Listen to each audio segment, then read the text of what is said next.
ഈ ഒരു വാർത്ത ഇന്ന് പലരും കണ്ടിട്ടുണ്ടാകും. പാരസെറ്റമോൾ സിറപ്പിന്റെ ഡോസ് മാറിയ കാരണം ഒരു കുട്ടി അത്യാസന്ന നിലയിലാവുകയും ഇപ്പോൾ ഐസിയുലൊക്കെയാണെന്നാണ് കേട്ടത്. ഇനിയെങ്കിലും നമ്മുടെ രക്ഷിതാക്കൾ ഈ ഒരു കാര്യം തീർച്ചയായിട്ടും അറിഞ്ഞിരിക്കണം. പാരസെറ്റമോൾ എന്ന് പറയുന്നത് സിറപ്പ് ഫോമിലുണ്ട്, ഡ്രോപ്സ് ഫോമിലുണ്ട്. ഇത് രണ്ടിന്റെയും ഡോസ് എന്ന് പറയുന്നത് വളരെ വ്യത്യസ്തമാണ്. ഈ വീഡിയോയിൽ ഞാൻ ഇതിനെക്കുറിച്ച് വ്യക്തമായിട്ട് മനസ്സിലാക്കി തരാം. പാരസെറ്റമോൾ സിറപ്പ് അല്ലെങ്കിൽ കാൽപ്പൊളക്ക് വരുന്നത് 5 ml 120 മില്ലിഗ്രാം എന്ന ഡോസിലാണ്.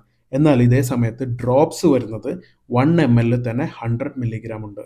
അതായത് 5 മില്ലി ഡ്രോപ്സ് നിങ്ങൾ കൊടുക്കുകയാണെങ്കിൽ, മാറിയിട്ട് കൊടുക്കുകയാണെങ്കിൽ 5 മില്ലി ഡ്രോപ്സിൽ 500 മില്ലിഗ്രാം പാരസെറ്റമോൾ ഉണ്ടാവും. അതായത് നമ്മൾ സാധാരണ കഴിക്കുന്ന ഒരു പാരസെറ്റമോൾ ടാബ്ലറ്റിൻ്റെ അത്രയും ഡോസ് വരും. അതുകൊണ്ട് ഡ്രോപ്സും സിറപ്പും ഒരിക്കലും മാറിപ്പോകരുത്. ഇങ്ങനെ വരാതിരിക്കാൻ വേണ്ടിയിട്ട് കുട്ടികളെ ഡോക്ടറെ കാണിക്കുന്ന സമയത്ത് ഡോക്ടറെ അടുത്ത് ചോദിക്കണം, ഡ്രോപ്സ് ആണോ സിറപ്പാണോ എഴുതിയിട്ടുള്ളത് എന്നുള്ളത് ഒന്ന് കൺഫേം ചെയ്യണം. അതേപോലെ തന്നെ ഫാർമസിസ്റ്റ് വ്യക്തമായിട്ട് നോക്കണം, ഡ്രോപ്സ് ആണോ സിറപ്പാണോ അതിൻ്റെ ഡോസ് എഴുതിയിരിക്കുന്നത്. ഡോക്ടർമാർ പ്രിസ്ക്രിപ്ഷൻ എഴുതുന്ന സമയത്ത് പരമാവധി വ്യക്തമായിട്ട് എഴുതാൻ ശ്രമിക്കുക, ഇത് ഡ്രോപ്സ് ആണോ അതോ സിറപ്പ് ഫോം ആണോ എന്നുള്ളത്. പ്രിസ്ക്രിപ്ഷൻസ് ഒക്കെ പരമാവധി ഡിജിറ്റലൈസ് ചെയ്തിട്ട് ടൈപ്പിംഗ് പ്രിൻ്റ് രൂപത്തിലാക്കുകയാണെങ്കിൽ വളരെ ഉപകാരപ്രദമാകും.